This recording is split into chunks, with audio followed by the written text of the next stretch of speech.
ಉಣುದಿಲ್ಲಂದ ಒಟ್ಟ ತಾಯಿ ಕೇಳ ಕಿವಿಯ ಕೊಟ್ಟ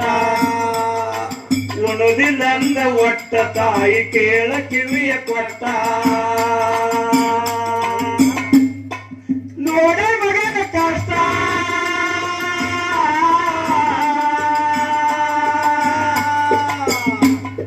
ನೋಡ ಮಗನ ಕಷ್ಟ ಹರಿದು ಒಗದು ಜಂಜಾಟ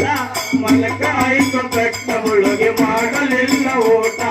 ಮಲಕಾಯಿತು ಬೆಟ್ಟ ಮುಳುಗೆ ಮಾಡಲಿಲ್ಲ ಓಟ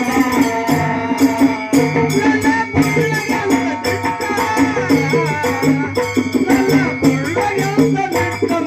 ಮನೆ